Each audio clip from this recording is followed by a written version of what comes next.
Ребят, всем привет! Сегодня у нас опять маленькие куски ремонтов, в которых попробую что-то по-быстрому показать. Случай из нашей работы. Я думаю, что может и интересно будет. А в конце ролика еще кое-какую информацию хочу опять же сказать. Думаю, что это только относится к комментариям и некоторым роликам, которые вы мне писали после в некоторых роликах.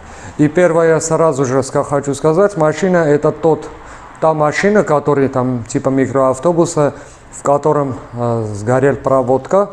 И в этом ролике в конце я говорю, что надо снимать бензопак. Вот вкратце там буквально очень коротко показываю, что мы снимаем пак, там тоже провода ремонтируем. Ну в общем-то, погнали.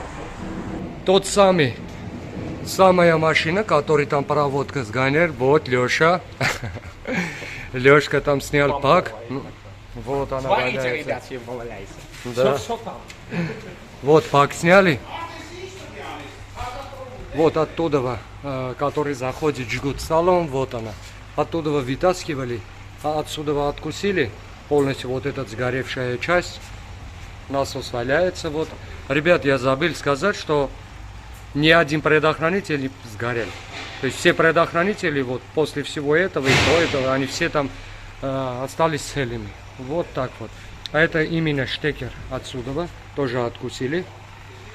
И отсюда откусили. Сейчас этот кусок покажу в страшном состоянии. И сейчас будем вести наш сервис, наш гараж, чтобы там по-быстрому все там собрать и вернуться. Вот бензин слили полностью там. Вот сам этот кусок. Это помните, да, там в салоне находились вот эти 3 фишки и вот состояние. Вот так выглядит. Что будем делать? Скорее всего, откусим, просто выбросим этот штекер, так как у нас нету и почти нереально сейчас найти вот эту фишку. Мы просто вот 3 провода оставим так и в салоне будем прямо сзади штекера прям врезаться, то есть скрутить будем. Если в дальнейшем что-то, я не знаю, эта машина будет столько жить или нет, для следующей снятия, уже будут там все там ремонты происходить вот через этот штекер, который именно и соединяется штекеру насоса. По-другому никак, я просто не знаю, вот по-другому как делать, чтобы она и нормально работала. И... В общем, чтобы нормально было. Будем отрезать отсюда вот именно вот это и врезаться прям в салоне, который под сидушкой находится, там этот штекер. А эти сейчас все новые будем собрать. Ребят, в общем, вот машина стоит, только пригоняли сюда. В общем, все собрали, все работает и с бензином, и с газом. Правда, там сильно дымит с бензином, но это уже как бы не наша задача решить на данный момент, так как, честно, вот еле-еле доделали эту машину. Одного трогаешь, второй ломается, одного трогаешь, третье, я не знаю, короче. В общем, машину собрал, перестал дымить? Да, Коля говорит, чуть-чуть потарахтел и дым перестал. В общем, машина старая, но это всегда так, неприятно, когда хочешь что-то делать, куда не трогаешься, сыпется. Снизу весь ржавая, еле-еле втроем там вытащили пак. Они там все трубки, все металлические, тормозные, все на соплях держится. Ну, в общем, не знаю, ребят. Еще и там писали, чтобы мы в яме сняли. Этот пак невозможно было в яме снимать. В общем, работа выполнена. То, что от нас требовалось, сделали, закончили. В общем так, не до съемок был, чтобы там половину показать, уставшие до смерти на самом деле. В общем, работает. Машина Chevrolet Aveo, не работает кондиционер. Ага. Вот смотрели на штекере, который уже соединяется к компрессору. Прямо в корень сгнил провод. Поменяли, вот кусок нового провода.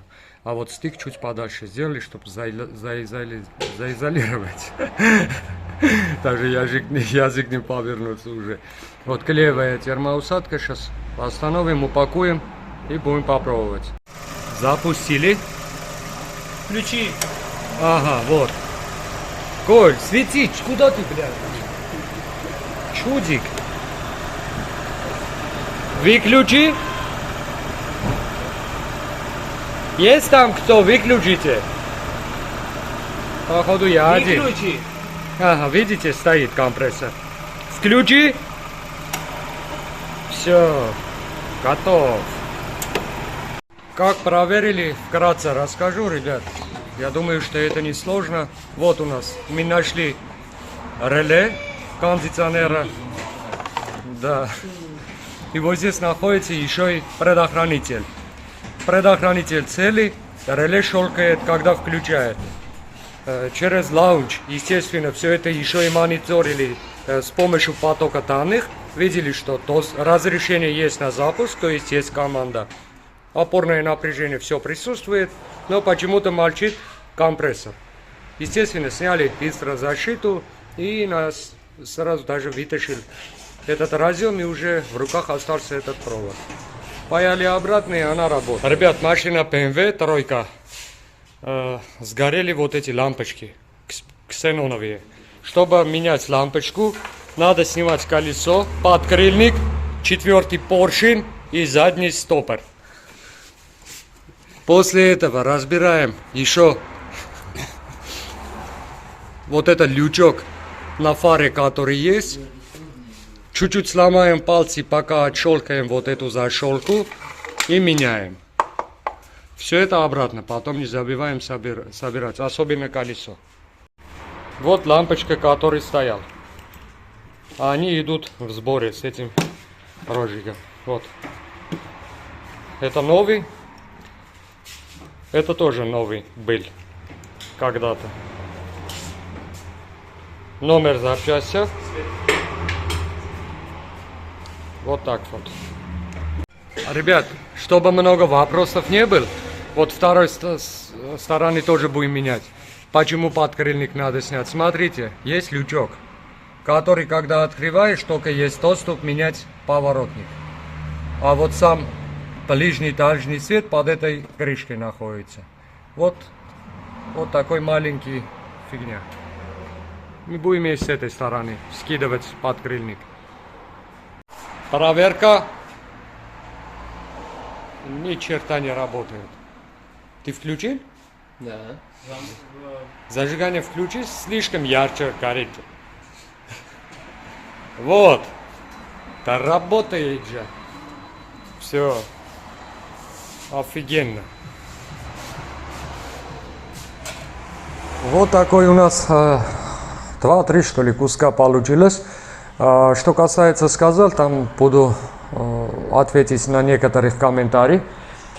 Буквально именно то, что касается данную машину, пусика, который там сгорел, проводка, некоторые писали, что это не от сигнализации, это от бензонасоса, туда-сюда. Ребят, слушайте, если бы была там проводка в заводском состоянии, она бы не бы дошла до такой степени. Ни один предохранитель, повторяюсь, там не сгорел.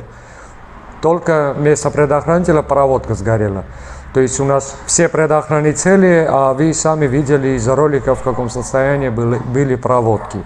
То есть на данный момент даже и не имеет значения в первую очередь, что сгорело, но видели то, что видели. Сигнализация полностью была демонтирована и выбросили в сторонку. Машина уже долгое время катается, никаких нареканий нету, все хорошо с проводками, то есть все в норме. Сразу после этой машины приехал к нам Audi, у котором там сгорел блок комфорта. И когда я во время ролика там говорю, что там то говорю пакетник, то говорю там это самое автомат, многие там начали зацепиться, это не автомат, это пакетник, или там наоборот, это автомат, а не пакетник. Ребят, я не хочу очень грубо сказать, но я скажу вкратце. Для меня до одного места, как его называют. У каждого своя лексика, у каждого свои жаргоны насчет таких приборов. Главное умение руками работать, а не языком там лево-правым болтать или там писать всевозможные. Это с одной стороны хорошо, что некоторые попробуют там исправить, но если есть такое желание, намного лучше будет, когда будете исправлять намного важнее информации, чем даже там питаться что-то там автомат не пакетник, типа пакетник не автомат. Повторяюсь, до одного места, как его называете именно вы, которые питались что-то там прикалываться. Еще ребята писали, что я во время таких проверок использую лампочку и так далее и прочего. Ребят, у меня есть этот автомат или пакетник, это специально. И есть лампочка. У меня лампочка также с этим переключателем, который включает, выключает. Отдельный ролик есть, как я его делал. Так что как-то так. У меня оба есть. И хочу сказать, что ребята, которые просто соединяют лампочку и начинают искать короткое замыкание, если там хорошо подумать, это даже в большинстве случаев это опасно, так как проводка уже находится в коротком замыкании, уже нагружена, и еще и мы грузим вся эта цепь с помощью лампочки. Работайте как хотите, у каждого свой стиль работы. Я специально делал такую лампочку, и когда я работаю с этим прибором, я просто быстро включаю, выключаю вот эту лампочку, чтобы смотреть, короткое замыкание ушла или она там до сих пор есть. Никогда не оставляю в включенном состоянии. Вы оставляете, ради бога. Делайте как хотите. Что касается к этому приблуду, вот, опять же, мне намного безопасно порой, в зависимости от проблемы, намного безопасно там вот такую фигню, уже фигня она, фигню подключить вместо предохранителя, чтобы в случае чего быстро она срабатывала. Как-то так. У меня без разницы, чем буду я работать, но это исключительно те темы, которые там зависят от данной ситуации. Хочу сказать, что не надо это считать там типа и грубость, прочее. Порой читаю такие комментарии, что если вот этого комментатора